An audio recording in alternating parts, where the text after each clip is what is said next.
এখানে পাকিস্তানের ঝান্ডা ওড়ে বা এখানে পাকিস্তানের যদি কোনো স্লোগান দেওয়া হয় তাহলে একমাত্র তার দায়ী মমতা ব্যানার্জি। টোটাল পশ্চিম বাংলার যে রোহিঙ্গা আছে, রোহিঙ্গাকে দিয়ে টোটাল পশ্চিম বাংলায় সনাতন ধর্মদের উপরে ষড়যন্ত্র করে তাদের মঠ মন্দির সঙ্গে তাদেরকে দেখে দেখে চিহ্নিত করে সেই সব হিন্দু পরিবারের আক্রমণ করছে। যে শুভেন্দু অধিকারী মহাশয় মমতা ব্যানার্জিকে হারিয়েছিলেন, দম থাকলে একবার ওনার নামে কিছু বলে দেখাক, বা আমাদের এই রাজ্যের সভাপতি সুকান্ত মজুমদারের নামে বলে দেখাক, ভাবতে পারবো যে বাপের বেটি মমতা ব্যানার্জি। জাকির হোসেনকে খানিকটা চাপে পড়ে বিজেপি করছে। রামনবমীতে সামনে সারি থাকবো আমি জাকির হোসেন এবং সনাতনী ধর্মর পাশে আছি, সনাতন মা বোনের পাশে আছি। সনাতন মঠ মন্দির ভাঙা যারা প্রতিবাদ করছে তাদের মধ্যে আমি একজন। যারাই মঠ মন্দির ভাঙবে তাদেরকে আমি আক্রমণ করব। কাল কোম্পানিটাকে অনেক তাড়াতাড়ি সংখ্যালঘুদের যাদেরকে নিউজ করছে তারাই কিন্তু ব্যান করবে। শুভেন্দু অধিকারীকে আমি প্রণাম জানাই। শুভেন্দু অধিকারীকে আমার থেকে ভালো কেউ জানে না, কারণ উনি সংখ্যালঘুদের এত পরিমাণ ভালোবাসেন একমাত্র জাকির হোসেন জানেন। মমতা ব্যানার্জি যেটা বলছে সংখ্যালঘুদের দরদি বলছেন, তো উনি এখন মুসলমান হয়েছে। কিসের মুসলমান জানেন? টোটাল সংখ্যালঘুগুলোকে আতঙ্কবাদী তৈরি করে ফেলছে। আপনি তো সংখ্যালঘু রয়েছেন এবং বিজেপিও করছেন, আপনি কি কোনো ষড়যন্ত্র করছেন সংখ্যালঘুদের বিরুদ্ধে? যারা ধর্মপ্রিয় দেশপ্রেমিক যারা হবে তারা এইসব কাজে যাবেন না। রোহিঙ্গাকে দিয়ে মমতা ব্যানার্জি এই নাটকগুলো করান। তো খালা আপনাকেও বলছি আমি, এই টোটাল ভারতবর্ষের রামনবমীতে আপনিও যেন সামনের সারিতে জয় শ্রীরাম বলে হাঁটবেন, নাই তো বাংলার জনগণ, বাংলার সনাতনী আপনার মুখে জামা ঘষে দেবেন, এটা মনে রাখবেন। আজ মমতা ব্যানার্জি উন্নয়ন করলে তাহলে এইটা হতো না। উন্নয়ন করছে না বলে আজকে টোটাল বিধায়ক, মন্ত্রী, এমএলএ যারা আছেন সবাই তো চুরি আর চুরি আর চুরি। একটা কথা বলতে পারি, মুসলমান যারা রাষ্ট্রবাদী, যারা দেশপ্রেমিক হবে তারা কোনোদিন অন্যর ক্ষতি করবে না, অন্যর বিবেচনা করবে না, অন্যর কোনো খারাপের চিন্তা করবে না, এটা আমায় জানি। এখন সেই মমতা ব্যানার্জি কিছু এমপি বিধায়কদের নিয়ে পিছনের সারিতে আছে, তার মানে বুঝতে হবে মমতা ব্যানার্জির উন্নয়ন এখন পেছন সারিতে আছে। গতকাল মমতা বন্দ্যোপাধ্যায় রেড রোডে দাঁড়িয়ে ঈদের যে নামাজ সেই নামাজ সেরেছেন এবং তারপর দেখা গেছে যে ঈদের যে মঞ্চ ছিল সেই মঞ্চ থেকে একাধিকবার বিরোধী দলগুলিকে কটাক্ষ করেছেন, বিশেষ করে বিজেপিকে। এমনও বলেছেন যে বিজেপি নাকি কোথাও গিয়ে ষড়যন্ত্র করছে এবং আগেও আমরা শুনেছি মমতা বন্দ্যোপাধ্যায়ের মুখে শুনতে যে বিজেপি যারা করেন তারা কিন্তু শুধুমাত্র হয়তো হিন্দু সম্প্রদায়ের এবং হিন্দুদের কিন্তু রীতিমতো মুসলমানদের সাথে অর্থাৎ সংখ্যালঘু যারা রয়েছেন তাদের সাথে একটা বিভেদ তৈরি করছে বিজেপি। নমস্কার, বাংলা হান্টে এই মুহূর্তে আমাদের সাথে রয়েছেন জাকির হোসেন। দাদা, প্রথমত তো বাংলা হান্টে তোমায় স্বাগত জানাচ্ছি। নমস্কার আপনাকে। প্রথম যে প্রশ্নে যাচ্ছে, কালকে ঈদ আমরা দেখলাম এবং ঈদের যে একটা ধর্মীয় অনুষ্ঠান, সেই অনুষ্ঠানে মমতা বন্দ্যোপাধ্যায় বক্তব্য রাখতে গিয়ে একাধিকবার বলেছেন বিজেপি ষড়যন্ত্র করছে, তাদের ষড়যন্ত্রে পা দেবেন না। আপনি তো সংখ্যালঘু, তারপরেও কেন বিজেপি করছেন? দেখুন, মমতা ব্যানার্জি যেটা বলতে চাইছেন, মমতা ব্যানার্জি টোটাল পশ্চিম বাংলাটাকেই ষড়যন্ত্র করছেন। একজন্য কেন জানেন? টোটাল পশ্চিম বাংলার যে রোহিঙ্গা আছে, রোহিঙ্গাকে দিয়ে টোটাল পশ্চিম বাংলায় সনাতন ধর্মদের উপরে ষড়যন্ত্র করে তাদের মঠ মন্দির সঙ্গে তাদেরকে দেখে দেখে চিহ্নিত করে সেই সব হিন্দু পরিবারের আক্রমণ করছে। মমতা ব্যানার্জির মুখে এইসব কথা শোভা দেয় না। কেন জানেন? ভারতীয় জনতা পার্টি, বিশ্বের মহান নেতা নরেন্দ্র মোদীজি, ওনাকে আমরা শ্রদ্ধা, সম্মান ও প্রণাম জানাই। কোনো দিন নরেন্দ্র মোদীর মুখে আমরা সংখ্যালঘু বা কোনো জাতভেঞ্চারভাবে কোনো রকম কথা আমরা শুনতে পারিনি আজও পর্যন্ত। কেন? নরেন্দ্র মোদীর সঙ্গে আমি দেখা করেছি। নরেন্দ্র মোদী সংখ্যালঘু তো টোটাল সব ভারতবর্ষের যত ধর্ম আছে সকলকেই ভালোবাসেন। এখানে কোনো জাত ভিত্তি ভারতীয় জনতা পার্টিতে নেই। যদি বলেন তাহলে একমাত্র তৃণমূল সরকার আর এই অমুখ্য মমতা বন্দ্যোপাধ্যায়, উনি এইসব পরিচালনার কথাবার্তাগুলো বলেন। আপনি তো সংখ্যালঘু রয়েছেন এবং বিজেপিও করছেন, আপনি কি কোনো ষড়যন্ত্র করছেন সংখ্যালঘুদের বিরুদ্ধে? কেন? মমতা ব্যানার্জি জানে।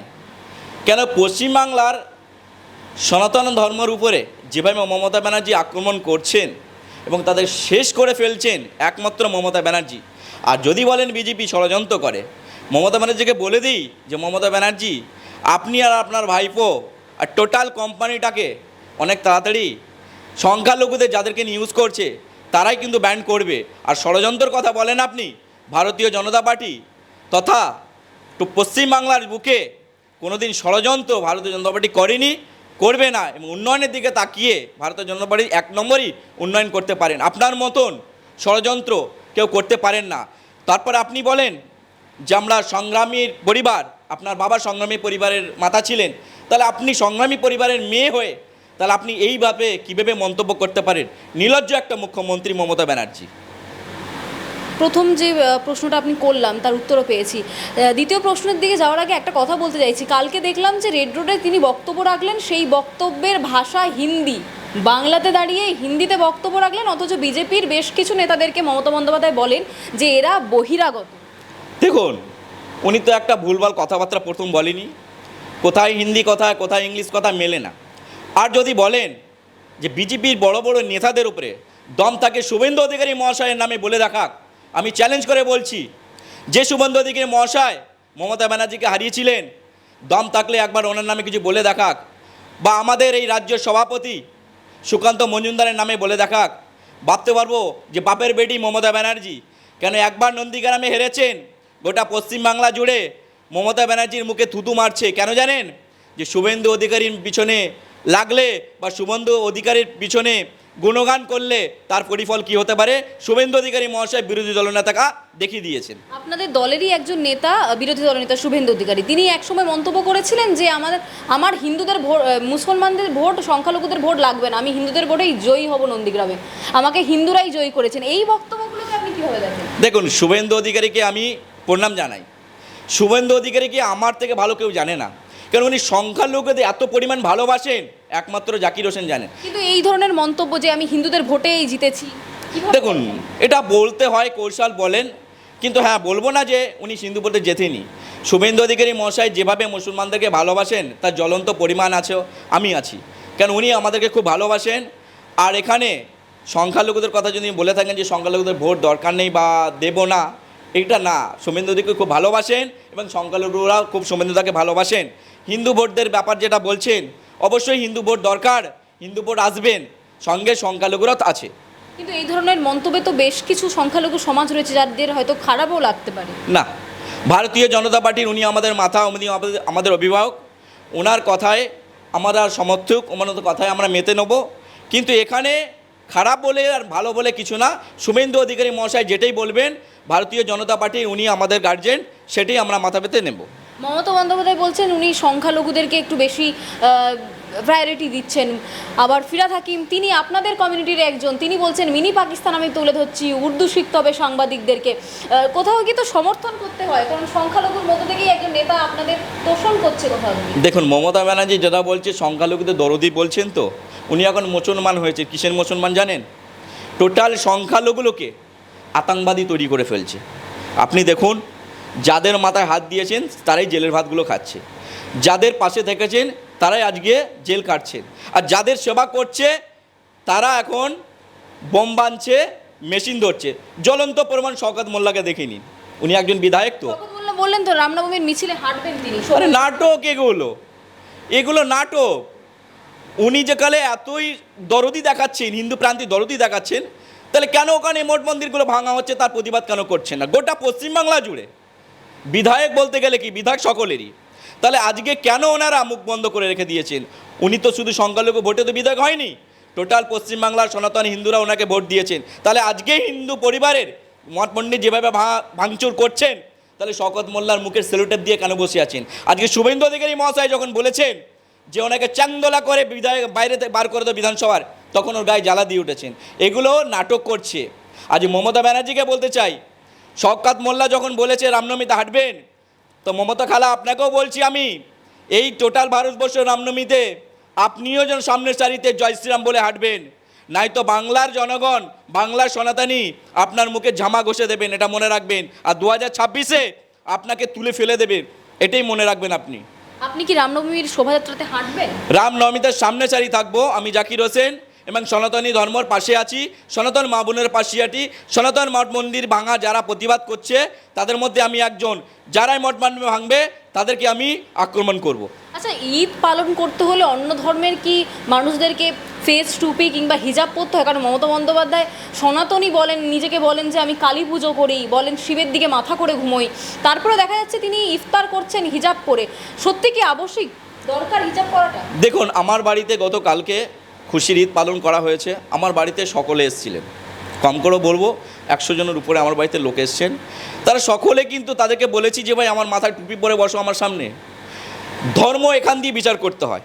মমতা ব্যানার্জি ধর্ম রাজনীতি করে, উনি ঘোমটার পিছনে খামটা নাস্তা করছেন, মাথায় এইভাবে কাপড় দিয়ে উনি নাটক করছে একমাত্র সংখ্যালঘুরা জানে যে মমতা ব্যানার্জি আমাদের সঙ্গে নাটক করছে। কিন্তু আমি বলে দিই, যে সনাতনী ধর্মের উনি জন্মগ্রহণ করেছেন যে পরিবার, আজকে সেই সনাতনী মা বোনের ইজ্জত লোটা হচ্ছে, সেই সনাতনী মা বোনকে কুপিয়ে মারা হচ্ছে, সেই সনাতনীর মা বোনকে ধর্ষণ করা হচ্ছে, সনাতনীর রক্ষার রাম মন্দির, সনাতনীর আপনার মঠ মন্দিরগুলো যেভাবে ভাঙচুর করা হচ্ছে, আর দায়ী মমতা ব্যানার্জি। লজ্জা লাগে না মমতা ব্যানার্জি যে আপনি বলছেন যে আমি হিন্দু ঘরের পরিবার মহিলা হয়ে, তাহলে আপনি হিন্দুর মঠ মন্দির ভাঙছে, হিন্দুরই সবচেয়ে বড় শত্রু হচ্ছে মমতা ব্যানার্জি। আমি বারবার বলি, একই কথা বলছি, টোটাল পশ্চিমবাংলার তথা সনাতনীর একমাত্র শত্রু যদি হয় সে হচ্ছে এই মমতা ব্যানার্জি, যিনি বলেছিলেন আমি মানুষের প্রতীক, মহিলার প্রতীক, আজকে উনি ধর্ষণের প্রতীক করছেন, গোটা পশ্চিমবাংলাটাকে শেষ করে ফেলছে মমতা ব্যানার্জি। 2026-এ যদি বিজেপি আসে রাজ্যে, তাহলে কি মুসলমান কিংবা সংখ্যালঘুদের অস্তিত্ব কি সংকটে পড়বে? 2026-এ যদি বিজেপি ক্ষমতায় আসে, আমি আপনাকে বলে দিলাম, সর্বপ্রথম যদি উন্নয়ন হয় মুসলমানের উন্নয়ন হবে। আজকে মমতা ব্যানার্জি যেসব সংখ্যালঘুর হাতে বন্দুক ধরিয়ে বোমা ধরিয়ে দিচ্ছে ভারতীয় জনতা পার্টি, মোদিজির সরকার পশ্চিমবাংলায় টোটাল ভারতবর্ষে জয় যখন হবে, তখন সর্বপ্রথম শিক্ষার দিকে, উন্নয়নের দিকে, কাজের দিকে সর্বপ্রথম এই সংখ্যালঘুরাই সারিতে আসবে। কারণ আজকে টোটাল ভারতবর্ষে মোদিজি যেভাবে সংখ্যালঘুর দিকে তাকিয়ে, উন্নয়নের দিকে তাকিয়ে আছে, মমতা ব্যানার্জি সেটা মানতে পারছে না। কেন জানেন? মমতা ব্যানার্জি চেয়েছে এই দুধের গয়ালগুলোকে আমি এইভাবে ইউজ করে যাব, এই দুধের গয়ালগুলোকে এইভাবে ইউজ করে, আর এই এক এক পর জেল, মার্ডার, ধর্ষণ করে তাদেরকে শেষ করব। গোটা পশ্চিমবাংলাটাকে মমতা ব্যানার্জি হতাশ আর সন্ত্রাস বাহিনী তৈরি করে ফেলছে। জাকিরদা, আপনার বাড়িতে আসার সময় আমরা দেখলাম এখান থেকে খানিকটা দূরে প্যালেস্তাইনের পতাকা টাঙানো রয়েছে ওপরে। কালকেও দেখেছি সমাজ মাধ্যমে একটি ভিডিও ভাইরাল হয়েছে, যেখানে দেখাচ্ছে ঈদের একটি অনুষ্ঠান, সেখানে দেখা যাচ্ছে প্যালেস্তাইনের পতাকা, ভারতের পতাকা পাশে রাখা হয়েছে। কি বলবেন আপনি? দেখুন, আমি ভারতবাসী, ভারত প্রান্ত, আমি এক রাষ্ট্রবাদী মুসলমান, কোথায় কি আছে, কোথায় কি টাঙাচ্ছে ওইভাবে আমি মন্তব্য করব না। কিন্তু হ্যাঁ, একটা কথা বলতে পারি, মুসলমান যারা রাষ্ট্রবাদী, যারা দেশপ্রেমিক হবে, তারা কোনোদিন অন্যর ক্ষতি করবে না, অন্যর বিবেচনা করবে না, অন্যর কোনো খারাপের চিন্তা করবে না। এটা আমার জানি, কেন আমার মুসলমান ধর্ম যন্ত্র যা কোরআনে লেখা আছে যে নিজের থেকে অপর ধর্মকে সম্মান করতে হবে ও নিজের থেকে অপরকে ভালোবাসতে হবে, এটা আমার কোরআনে লেখা আছে। কারা কি করছে, কারা কি টাঙাচ্ছে, সেটা ওনাদের ব্যাপার, এই ব্যাপারে আমি মন্তব্য রাখতে পারবো না। আচ্ছা, এই ধরনের যে জেহাদি চিন্তাভাবনা দেখা যাচ্ছে একদম মাদ্রাসার মধ্যে কিংবা কিছু কিছু মৌলবী জেহাদি চিন্তাধারা ছোট ছোট বাচ্চার মধ্যে ঢুকিয়ে দিচ্ছে, কেন? মানে অশিক্ষা, নাকি কোথাও গিয়ে তাদেরকে দ্বিচারিত করা হচ্ছে, মানে একটা ঝামেলা তৈরি করার চেষ্টা করছে? দেখুন, এগুলো মমতার শিক্ষার অভাব। গোটা পশ্চিমবাংলা যদি মমতা ব্যানার্জি উন্নয়নটা করতেন, তাহলে আজকে এই দিন দেখতে হতো না, আজকে শিক্ষার দিনটা দেখতে হতো। আজকে মমতা ব্যানার্জি টোটাল পশ্চিমবাংলাটাকে হতাশ করে ফেলেছে, মানুষ দিশা পাচ্ছে না যে আমরা কি করব। তার ফল এইটা, আজ মমতা ব্যানার্জি উন্নয়ন করলে তাহলে এইটা হতো না। উন্নয়ন করছে না বলে আজকে টোটাল বিধায়ক, মন্ত্রী, এমএলএ যারা আছেন সবাই তো চুরি আর চুরি আর চুরি, আর কোথায় চুরির পরে যদি সময় পায় তাহলে মদ্যপান আর নারী। টোটাল পশ্চিমবাংলার মমতা ব্যানার্জির এইটাই চলছে, তাহলে এখানে আর উন্নয়ন কোথায়? তো উন্নয়ন যেখানে হবে না সেখানে অনেক কিছু দেখতে পাওয়া যাবে। আচ্ছা, এই যে মোথাবাড়ি দেখলাম, কিংবা রাজ্যের বিভিন্ন জায়গায় যেখানে সংখ্যালঘুরা রয়েছে সংখ্যাগুরুতে, সেই সব অঞ্চলে যখন কোনো রকম ঝামেলা হয়, সেই সমাজ মাধ্যমে ভিডিওগুলোতে দেখা যায় যে সংখ্যালঘুরা আগে রয়েছে, তারা গিয়ে ঝামেলাটা তৈরি করছে। কোথাও গিয়ে কি মনে করছেন যে কোনো এক দল রয়েছে যারা ষড়যন্ত্র করছে, এই ষড়যন্ত্রের শিকার হচ্ছে সংখ্যালঘুরা? মোথাবাড়ির ব্যাপারটা যেটা বলি, যদি কোনো ধর্মের সুশ্রুড়ি হতো তাহলে ওখানে আইন ছিল, প্রশাসন ছিল, প্রশাসনের ব্যাপারটা দেখতে পারতো। সেখানে সামনের সারি কিছু রোহিঙ্গা, এগুলো যারা ধর্মপ্রিন্ত দেশপ্রেমিক যারা হবে তারা এইসব কাজে যাবেন না। রোহিঙ্গাকে দিয়ে মমতা ব্যানার্জি এই নাটকগুলো করান, যাতে দেখে হিন্দুদের উপরে আক্রমণটা করতে পারেন। আচ্ছা, ওখান থেকে আমরা দেখলাম আমাদের প্রতিনিধি গেছিলেন সেখানে, তারা গিয়ে যখন জিজ্ঞাসা করলেন তখন কোথাও গিয়ে বেরিয়ে এলো যে পাকিস্তান জিন্দাবাদ এই ধরনের স্লোগানও দেওয়া হচ্ছিল মমতা ব্যানার্জি। যদি হয়ে থাকে তার দায়ী মমতা ব্যানার্জি। পশ্চিম বাংলাটাকে মমতা ব্যানার্জি এই দুধের গোয়ালকে যেভাবে মানে নাচাচ্ছেন, যেভাবে ইউজ করছেন, আজ যদি এখানে পাকিস্তানের ঝান্ডা ওড়ে বা এখানে পাকিস্তানের যদি কোনো স্লোগান দেওয়া হয় তাহলে একমাত্র তার দায়ী মমতা ব্যানার্জি। কেন পশ্চিমবাংলা তথা মমতা ব্যানার্জি মিনি পাকিস্তান তৈরি করার জন্য লেগে আছে। কেন যদি বলেন বাংলাদেশে যে পরিস্থিতি, আমাদের সনাতনী হিন্দু মা বোনেদের অত্যাচার করা হয়েছে, ধর্ষণ করা হয়েছে, তাদের মঠমন্দির ভাঙা হয়েছে, সেই জায়গাটা মমতা ব্যানার্জি পশ্চিমবাংলায় টেনে নিয়ে আসার চেষ্টা করছে। আজকে যেখানে এখানে পাকিস্তানের ঝান্ডা উঠছে তার দায়ী মমতা ব্যানার্জি। ইসলামে কি কোথাও লেখা রয়েছে যে অন্যের ধর্মের মন্দির মঠ এগুলো ভাঙতে হবে? ইসলাম শান্তির প্রতীক, কোনো ধর্মই লেখা থাকে না। আমি তো বলবো আপনার গীতায় কোথায় লেখা আছে যে মুসলমান ধর্মকে আঘাত করতে হবে? কোনো ধর্মই লেখা থাকে না। এইগুলো কিছু রোহিঙ্গাকে দিয়ে এই মমতা ব্যানার্জি করানো হচ্ছে। বাংলাদেশে যে ঘটনা হচ্ছে আপনি কি বলবেন? দেখুন, বাংলাদেশে যে ঘটনা হচ্ছে, এই ভাই ইউনূস সরকার আর এখানে বোন মমতা ব্যানার্জি আর মিলভগতিভাবে এই পশ্চিমবাংলাটাকে বাংলাদেশ করতে চাইছে। কোনো দিন আমাদের মতন রাষ্ট্রবাদী মুসলমান জাকির হোসেন বলছি, মমতা ব্যানার্জিকে কোনো দিন এখানে বাংলাদেশের মতন পরিস্থিতি হতে দেব না। সর্বপ্রথম যদি হয় আমরাই প্রতিবাদ করব, মমতা ব্যানার্জিকে বাংলা থেকে ছেটিয়ে বিদায় করব। জাকির হোসেনকে খানিকটা চাপে পড়ে বিজেপি করছে? একদমই না, আমি খোলা বিজেপি করছি। কেন? আমি গণতান্ত্রিক দেশ, এই দেশের আমি বিশ্বের প্রধানমন্ত্রী পেয়েছি নরেন্দ্র মোদীজিকে, স্যালুট করি ওনাকে। এমন ভালো দল যে বিশ্বের মহান একটি দল, এই দলের বিজেপি করা মানে সৌভাগ্যের ব্যাপার। জাকির হোসেন কোনো চাপে নেই, কিন্তু হ্যাঁ পশ্চিমবাংলার মমতা ব্যানার্জি চাপে আছেন নিশ্চিত। জাকির হোসেন এই যে ফেস টুপি পরে রয়েছে, গলায় দেখতে পাচ্ছি গেরুয়া একটি উত্তরণীয় দেওয়া আছে, এই চিত্র কিন্তু আমরা খুব কম দেখতে পারি। দেখুন, আমি যখন থেকে বিজেপি করছি তখন থেকেই আমি এইভাবেই আছি।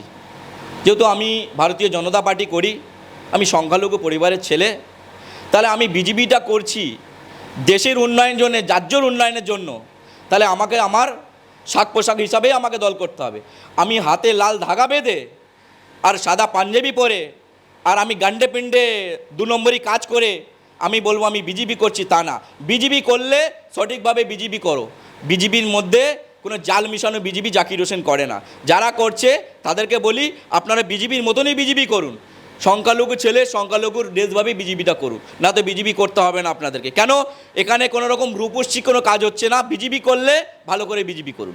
জাকির হোসেন কি বিজেপিকে ভালোবেসেই গেরুয়া রঙকে আপন করে নিয়েছে? 200% জাকির হোসেন মনোপ্রাণ দিয়ে বিজেপিটা করেন এবং গেরুয়া ভারত মায়ের সন্তান এবং রাষ্ট্রবাদী মুসলমান।